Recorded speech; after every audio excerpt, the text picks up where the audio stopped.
الحمد لله وكفى وسلام على عباده الذين اصطفى أما بعد أعوذ بالله من الشيطان الرجيم بسم الله الرحمن الرحيم يا أيها الذين آمنوا قوا أنفسكم وأهليكم نارا وقودها الناس والحجارة صدق الله العظيم۔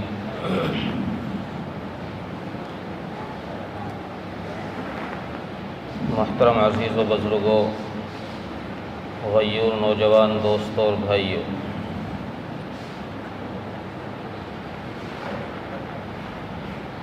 اللہ تبارک و تعالیٰ کی ہم سب پر بے انتہا رحمتیں ہر وقت بارش کی طرح برستی اور ہم سب اس کی نعمتوں سے لطف اندوز ہو رہے ہیں، ہم سب فائدہ اٹھا رہے ہیں۔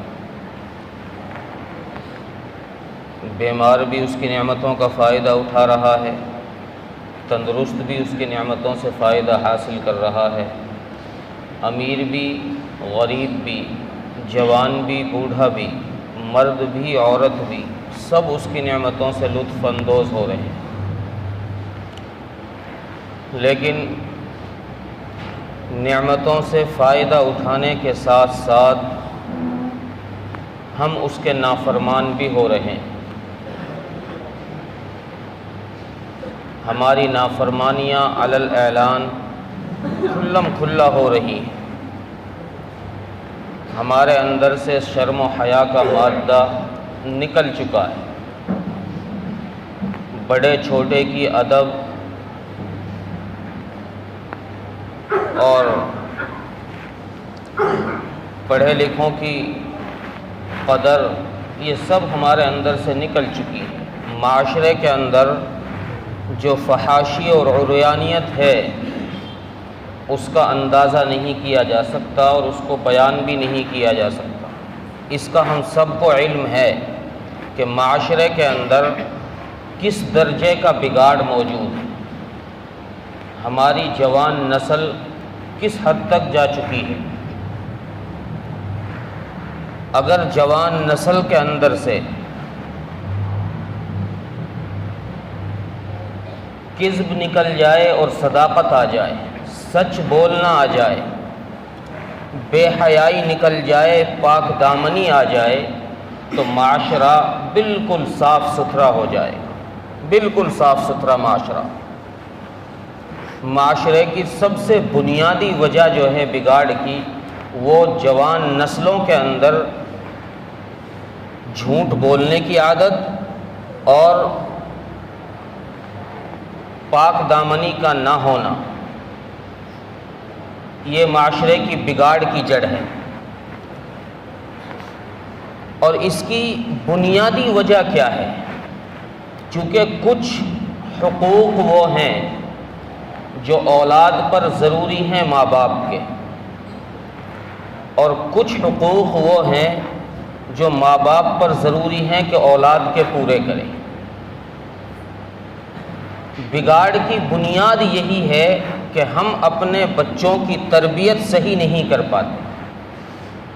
جب یہ بچے تربیت نہ ملنے کے بعد جوان ہوتے ہیں، بڑی عمر کی طرف چلتے ہیں، تو پھر ان کے اندر وہ ساری بیماریاں جو اس وقت معاشرے کے اندر ہوتی ہیں وہ سب ان میں داخل ہو جاتی ہیں۔ کسی بیماری سے یہ بچ نہیں سکتے اگر تربیت شروع میں نہیں ہوئی۔ اس لیے شروع میں تربیت کرنا بہت ضروری ہے، اور احادیث میں رسول اللہ صلی اللہ علیہ وسلم نے یہ تعلیم دی ہے کہ اپنی اولاد کی ہر چھوٹی سے چھوٹی چیز میں ان کی اصلاح کرو۔ ان کو یوں ہی نہیں چھوڑ دو کہ یار بچہ ہے چلو کرنے دو، گالی دے رہا ہے بچہ ہے دینے دو، غلط کام کر رہا ہے بچہ ہے کرنے دو، چھوڑو نہیں، ان کو اسی وقت ٹوکو۔ حضرت ام المومنین حضرت ام سلمہ رضی اللہ تعالی عنہا جب یہ رسول اللہ صلی اللہ علیہ وسلم کے نکاح میں آئی ہیں، ام المومنین بنی ہیں، تو ان سے پہلے حضور صلی اللہ علیہ وسلم کے نکاح سے پہلے ابو سلمہ کے نکاح میں تھی، وہاں ان کے یہاں ایک لڑکا پیدا ہوا، جب ان کے انتقال کے بعد یہ رسول اللہ صلی اللہ علیہ وسلم کے نکاح میں آئی تو وہ بچہ بھی ان کے ساتھ آیا، وہ رسول اللہ صلی اللہ علیہ وسلم کا سوتیلا بیٹا ہو گیا۔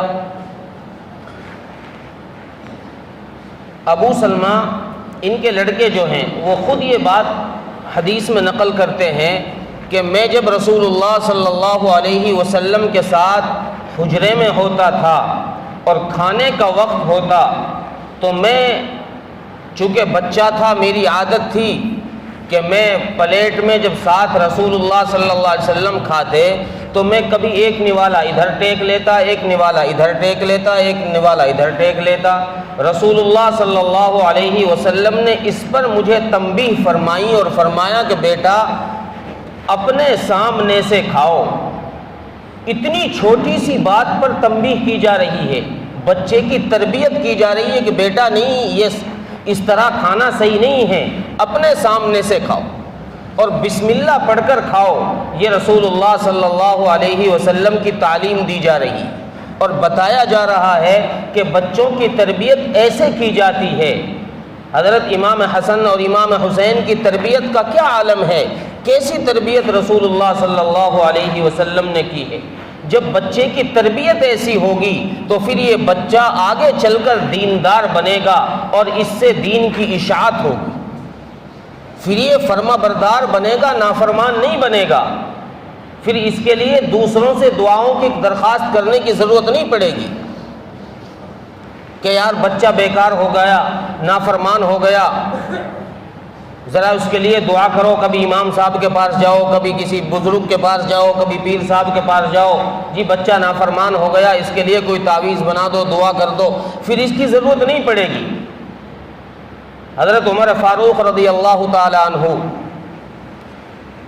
امیر المومنین کی دربار میں ایک شخص شکایت لے کر آیا، ایک بوڑھا آدمی، ضعیف آدمی، شکایت کیا لایا کہ جی امیر المومنین میرا بچہ میرا کہنا نہیں مانتا، جو کہ عام شکایت ہے، ہر ماں باپ کی یہ شکایت ہے کہ جی میرا بچہ میری بات نہیں مانتا۔ حضرت امیر المومنین نے اس بزرگ کو اپنے پاس بٹھایا اور اپنے درباریوں سے کہا کہ بیٹا بھائی اس کے بچے کو بلا کر لاؤ۔ اس جوان بچے کو، اس کے لڑکے کو بلایا گیا دربار میں۔ وہ جوان بچہ دربار میں آیا، 18-19 سال کا جوان بچہ، اور حضرت امیر المومنین نے اس سے کہا، ارشاد فرمایا کہ بیٹا تمہارا ابو تمہاری شکایت لگا رہا ہے کہ تم ان کی بات نہیں مانتے، ان کا کہنا نہیں مانتے۔ اس نے کہا جی حضور بالکل صحیح بات ہے، میں کہنا نہیں مانتا، ان کا میں بات نہیں مانتا۔ تو حضرت امیر المومنین نے فرمایا کہ بیٹا تو ان کی بات کیوں نہیں مانتا؟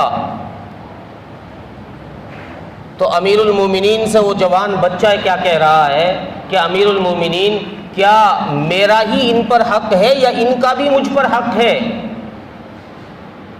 ماں باپ کی بھی کوئی ذمہ داری ہے کہ نہیں؟ ان کے اوپر بھی کچھ ہمارے حقوق ہیں کہ نہیں، کہ سارے حقوق ہمارے ہی اوپر ہیں ان کے؟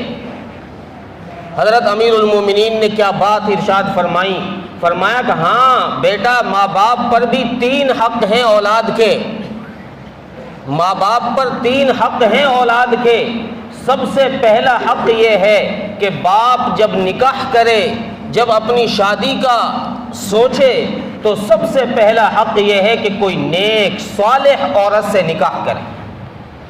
نکاح کے وقت میں یہ تلاش کرے کہ یہ عورت کس خاندان سے ہے، اس خاندان میں کوئی ویسی بیماری تو نہیں ہے، کوئی عیب تو نہیں ہے، ان کے اندر دینداری ہے کہ نہیں، حسب و نسب ہے کہ نہیں۔ حضرت امیر المومنین نے حسب و نسب اور دیندار ہونے کی ترغیب دی ہے، اور یہ حق بتلایا ہے کہ باپ کا کہ اپنی نیک اولاد کے لیے شرط یہ ہے کہ پہلے نیک عورت سے شادی کی جائے۔ آج یہ نہیں دیکھا جاتا، آج شادی کے لیے دیکھا جاتا ہے کہ ہماری حیثیت کا ہے کہ نہیں، گاڑی دے سکتا ہے کہ نہیں دے سکتا، دہیج میں کیا چیز دے سکتا ہے، یہ میری حیثیت جو ہے میری حیثیت سے اوپر ہے کہ نہیں ہے۔ اگر نیچے حیثیت کا ہے تو شادی سے انکار ہو جاتا ہے، جی ہم شادی نہیں کرتے بچے کی، کیوں جی؟ بس اور بہانے لگا دیتے ہیں، ڈائریکٹ نہیں کہتے کہ ہماری حیثیت کا نہیں ہے، دہیج نہیں دے سکتا۔ بس بہانے لگا دیتے ہیں کہ جی یہ ہے یہ ہے یہ ہے، 100 بہانے 100 باتیں ادھر ادھر کی بنا کر وہ شادی سے انکار کر دیتے ہیں۔ کہ کیوں انکار کیا ہے؟ اس لیے کہ انہوں نے دینداری نہیں دیکھی کہ بچی کے اندر دین ہے کہ نہیں ہے، نیک صالح ہے کہ نہیں، نماز کی پابند ہے کہ نہیں، اس کا خاندان کس حیثیت کا ہے، یہ دیکھا ہے کہ یہ کچھ دے سکتا ہے کہ نہیں دے سکتا۔ یہ حق نہیں ہے باپ پر۔ باپ پر حق یہ ہے کہ بیوی دیکھو، جب نکاح کی خواہش ظاہر ہو، جب شادی کرنے کا ارادہ ہو تو نیک صالح بچی دیکھو کہ خاندان نیک ہے کہ نہیں ہے، نمازی ہے کہ نہیں، تہجد گزار ہے کہ نہیں، باشرہ ہے کہ نہیں، کوئی اور عیب تو ان کے اندر نہیں۔ حضرت امیر المومنین نے دوسرا حق گنوایا باپ کا، کہ دوسرا حق یہ ہے کہ جب نکاح کے بعد اولاد ہو تو سب سے پہلے حق یہ ہے کہ اولاد کا اچھا نام رکھا جائے۔ یہ نہیں کہ نیٹ پہ سرچ کر لو، اب معنی اس کے چاہے جیسے ہوں، معنی اس کے چاہے کتے بلی گدھے جیسے کیسے بھی معنی ہوں، کوئی فرق نہیں پڑتا، ہاں جی نیٹ پہ سرچ کر لیا ہے ہم نے۔ یہ زحمت نہیں کی جاتی کہ جی اپنے عالم سے جا کے پوچھ لیں کہ اس نام کے معنی کیا ہیں، چونکہ حدیث میں ہے کہ رسول اللہ صلی اللہ علیہ وسلم نے ارشاد فرمایا کہ اپنی اولاد کے اچھے نام رکھو۔ اس کی وجہ یہ بیان فرمائی ہے کہ اچھے نام رکھنے سے اس نام کے اثرات بچے پر پڑتے ہیں۔ اگر تم نے بچے کا نام عاقل رکھا تو عاقل عقل مند کو کہتے ہیں، جب آپ اسے بار بار عاقل سے پکارو گے، عقل مند سے پکارو گے تو اس کے اثرات اس بچے پر پڑیں۔ آپ نے بچے کا نام ساہون رکھ دیا، چور، ساہون کے معنی چور، اب آپ اس کو چور چور پکارو گے تو اس میں وہ چوری کی عادت پیدا ہو جائے۔ اس لیے حدیث میں منع کیا گیا کہ بچوں کے ایسے نام رکھو جن کے معنی اچھے ہوں۔ یہ نہیں کہ جی نیٹ پہ سرچ کر لیا، یہ تو میں نے موبائل میں دیکھا تھا صحیح نام ہے۔ اچھا ایک چیز اور ہے نام میں، جی میں نے نام رکھ لیا یہ قرآنی نام ہے، جی قرآن میں تو خنزیر بھی آیا ہے، خنزیر نام رکھ لو، قرآن میں تو کافر بھی آیا، کافر نام رکھ لو، یہ کوئی بات ہو گئی؟ جی قرآن میں دیکھا، اس لیے اپنے علماء سے پوچھو کہ جی میں یہ نام رکھ رہا ہوں، یہ قرآن و حدیث کی روشنی میں آپ اسے دیکھو اس کے معنی کیا ہیں، معنی صحیح ہیں کہ نہیں ہیں۔ اس لیے حضرت عمر نے فرمایا کہ جب نکاح کے بعد اولاد ہو تو باپ کے اوپر یہ ضروری ہے، واجب ہے، فرض ہے یہ چیز کہ اپنی اولاد کا اچھا نام رکھے۔ تیسرا حق کیا بتایا؟ حضرت عمر نے فرمایا کہ تیسرا حق یہ ہے کہ جب تمہاری اولاد کچھ ہوشیار ہو جائے، 5-6 سال کی عمر کو پہنچ جائے، جب کچھ سمجھنے لگے، جب کچھ بولنے لگے تو پھر اس کو دین کی تعلیم دو، پھر اس کو دین کی تعلیم دو۔ اس بچے نے کہا حضرت ان تینوں حقوق میں سے میرے باپ نے ایک بھی حق ادا نہیں کیا۔ میری ماں جس سے نکاح کیا ہے وہ مجوسی ہے، آگ کی پجاری ہے، میرا نام انہوں نے کچھ ایسا رکھا ہے کہ اس کے معنی ہی ٹھیک نہیں ہیں، اور دین کے نام پر انہوں نے میری ایسی تربیت کی ہے کہ مجھے دین کا کچھ پتہ ہی نہیں۔ حضرت عمر نے باپ کو خطاب کر کے فرمایا کہ اولاد کے اوپر اولاد کی شکایتیں لگانے سے پہلے اپنے حقوق پورے کرو کہ تم نے اپنے حق ادا کیے ہیں کہ نہیں، اس کے بعد اگر بیٹا نافرمان ہو جائے تو پھر شکایت لگا، پھر شکایت کا موقع ہی نہیں ملے گا اگر پہلے حق ادا کیے جائیں گے۔ چونکہ حقوق اور حقوق میں سب سے پہلا تربیت کا جو مدرسہ ہے وہ ماں کی گود ہے۔ باپ تربیت نہیں دے سکتا۔ کوئی آدمی یہ سوچے کہ میں اپنے بچے کو نیک بنا دوں گا، میں اس کی صحیح تربیت کر دوں گا، نہیں کر سکتے، چونکہ آپ کا کام ہے باہر کام کرنا، آپ کا کام ہے کاروبار سنبھالنا، آپ کا کام ہے بزنس تجارت کرنا اور وہاں سے پیسہ کما کر گھر پر لا کر دینا۔ عورت کا کام ہے اس معصوم بچے کی صحیح تربیت کرنا، اس کو بولنے کی تہذیب سکھانا کہ بڑوں کے سامنے کیسے پیش آنا ہے، کیسے کھانا ہے، کیسے چلنا ہے، کیسے بات کرنی ہے، یہ ماں کا کام ہے، اس لیے ماں ہی سکھائے گی۔ حضرت خواجہ قطب الدین بختیار کاکی رحمت اللہ علیہ بچپنے میں وفات پا گئے، ان کے والد بچپنے میں یتیم ہو گئے ہیں، ماں نے ایسی تربیت کی ہے کہ بغیر وضو کے خواجہ قطب الدین کاکی رحمت اللہ علیہ کو دودھ نہیں پلایا۔ پھر رزلٹ کیا نکلا ہے؟ پھر شکایت کرنے کی ضرورت نہیں پڑی ماں کو کہ میرا بچہ بگڑ گیا دعا کر دو، نافرمان ہو گیا دعا کرنا۔ پھر شکایت کرنے کا موقع نہیں ملا۔ پھر کتابوں میں لکھا ہے کہ خواجہ قطب الدین بختیار کاکی رحمت اللہ علیہ اس اونچے لیول پر پہنچے ہیں، اس اونچے مقام پر پہنچے کہ ایک دفعہ ایک غیروں کے مجمع میں داخل ہو گئے، اور وہاں جو لوگوں کو اللہ کے دین کی تبلیغ کی ہے، لوگوں کو کلمہ کی دعوت دی ہے، توحید کی طرف لوگوں کو بلایا، تو اللہ نے ایسے اثرات زبان میں ڈالے کہ سارا مجمع اسی وقت ایمان میں داخل ہو گیا۔ اب حضرت خواجہ قطب الدین بختیار کاکی رحمت اللہ علیہ واپس تشریف لائے گھر کو، خوشی کہ آج تو اللہ نے مجھ سے بڑا کام لے لیا، سارا مجمع میرے کہنے پر مسلمان ہو گیا، میری نجات کا سامان ہو گیا، بہت بڑا میں نے کمال کر دیا۔ گھر آئے اور ماں نے آگے پوچھا بیٹا آج خوش کیوں ہو؟ ماں کو بتایا کہ اماں آج تو یہ معاملہ ہو گیا۔ ماں نے کہا بیٹا اس میں تیرا کمال نہیں ہے۔ اماں میرا کمال نہیں؟ کیوں؟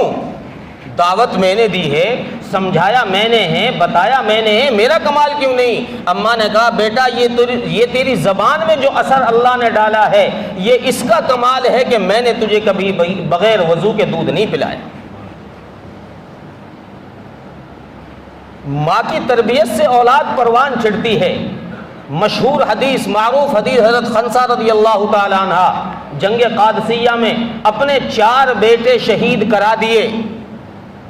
ماں نے ابھارا بیٹوں کو، جوان بیٹوں کو، کوئی سہارا نہیں ہے پیچھے، کوئی کمانے والا نہیں، کوئی دیکھ ریکھ کرنے والا نہیں۔ حضرت عمر فاروق رضی اللہ عنہ کے اعلان پر حضرت عمر نے اعلان کیا کہ جنگ قادسیہ میں جس کے گھر میں جوان بچہ ہے وہ سب جہاد کے لیے نکلیں۔ اس ماں نے، حضرت خنسا نے اپنے بیٹوں سے کہا کہ بیٹو دیکھو میں نے کبھی تمہارے باپ کے ساتھ بغاوت نہیں کی ہے، میں نے کبھی تمہارے ماموں کو رسوا نہیں کیا ہے، یعنی میں نے کبھی کوئی غلط فعل نہیں کیا ہے، میں نیک صالح عورت ہوں۔ میں یہ چاہتی ہوں کہ تم بیٹا اللہ کے راستے میں جا کر جنگ کرو، اور دیکھنا اس چیز کا خیال رکھنا کہ جنگ میں تمہاری پشت پر کوئی تیر نہ لگے، تمہارے سینے پر سارے تیر لگنے چاہیے۔ ہدایت یہ دی کہ بیٹا جنگ سے بھاگنا نہیں ہے، مقابلہ کرنا ہے، مقابلہ کرو گے تو تیر سامنے لگیں گے، بھاگو گے تو تیر کمر پر لگیں گے۔ جب 4 بیٹے جنگ قادسیہ میں شہید ہو گئے تو حضرت عمر فاروق رضی اللہ عنہ کو پتہ چلا کہ حضرت خنسا کے تو 4 بیٹے تھے، کوئی اور پیچھے سہارا بھی نہیں، 4 بیٹے شہید ہو گئے۔ حضرت عمر نے ایک قاصد سے کہا کہ بھائی جا کر، ہے تو غم کی خبر لیکن جا کر بتا دو حضرت خنسا کو کہ آپ کے بیٹے اللہ کے راستے میں قبول ہو گئے ہیں۔ وہ قاصد آیا اور حضرت خنسا کے گھر آ کر باہر سے سلام کیا، دستک دی اور کہا کہ اماں آپ کو ایک غم کی خبر سنانے آیا ہوں۔ کہ بیٹا کیا خبر ہے غم کی؟ اس نے کہا، قاصد نے کہا کہ اماں آپ نے جو 4 بیٹے جنگ کے لیے بھیجے تھے اللہ نے 4 کو قبول کر لیا، 4 شہید ہو گئے۔ حضرت خنسا نے فرمایا کہ بھائی بیٹا اس میں غم کی خبر کی کیا بات ہے؟ یہ غم کی کون سی بات ہے؟ یہ تو خوشی کی بات ہے، میں نے بھیجے اس لیے تھے، اللہ نے میرے بیٹوں کو اپنے راستے میں اپنے لیے قبول کر لیا، یہ تو بڑی خوشی کی بات ہے۔ اندر آؤ، اندر بلایا، کمرے میں بٹھایا، اپنی جو بیٹھک تھی گھر کی اس میں بٹھایا مہمان خانے میں، اور دودھ گرم کر کے لا کے اس کو دودھ پلایا۔ چونکہ عرب کا رواج یہ تھا کہ کوئی خوشی کی خبر لے کر آتا تو اس کو دودھ پیش کیا جاتا۔ تو جب ماں کی تربیت ہوتی ہے اولاد پر، پھر اولاد ایسی نیک ہوتی ہے، فرما بردار ہوتی ہے، اور جب اولاد نیک ہوگی تو معاشرے کے اندر بگاڑ نہیں آئے گا۔ آج یہ جو عریانیت ہے اس کی بڑی وجہ یہ ہے کہ ہماری ماؤں نے اولاد کی تربیت کرنا چھوڑ دیا۔ بچپنے سے آپ تربیت کریں گے، لباس کے اعتبار سے صحیح پہناوا پہنائیں گے، بچوں کو بھی صحیح پہناوا، بچیوں کو بھی صحیح پہناوا، کہ ان کے سطر کا خیال کیا جائے۔ بچی 8-10 سال کی ہو گئی ہے پھر بھی اس کو ایسے کپڑے پہنائے جا رہے ہیں، سارا ہاتھ دکھ رہا ہے، سارا سطر کھلا ہوا ہے۔ یہ کہاں کی تہذیب ہے؟ پھر یہ بچی آگے چل کر کہاں سے رابعہ بصریہ بن جائیں گی بتاؤ؟ جب تربیت صحیح ہوگی تو پھر یہ آگے چل کر رابعہ بصریہ بنیں گی۔ اس لیے عزیز و بزرگوں دوستو، اس کی اشد ضرورت ہے اس دور میں کہ ماحول سے بچا کر، ماحول کے معاشرے کے اس بگاڑ سے اگر بچنا ہے تو اپنے بچوں کی، اپنے نسلوں کی صحیح تربیت کرو اور اس کی ذمہ داری ماؤں پر ڈالو اور ان سے کہو کہ تمہاری ذمہ داری ہے میرے بچوں کی صحیح تربیت کرنا، میری ذمہ داری ہے تمہیں حلال روزی لا کر دینا، تمہارے اخراجات میں پورے کروں گا اور تمہاری ذمہ داری ہے کہ میرے بچوں کو ایسا بناؤ کہ یہ آگے چل کر جب ہم بڑھاپے میں پہنچ جائیں تو یہ ہماری کسی بات کے نافرمان نہ ہو، کسی بات کے باغی نہ ہو، یہ فرما بردار ہو جائے، پھر اس سے اللہ دین کا کام لے۔ اس لیے ہر آدمی اس کی فکر کرے کہ میری نسل میں اللہ ایسے لوگ پیدا کر دے کہ جن سے اللہ تبارک و تعالی دین کی اشاعت کا کام لے لے۔ اللہ تبارک و تعالی عمل کی توفیق عطا فرمائے۔ وآخر دعوانا الحمدللہ رب العالمین۔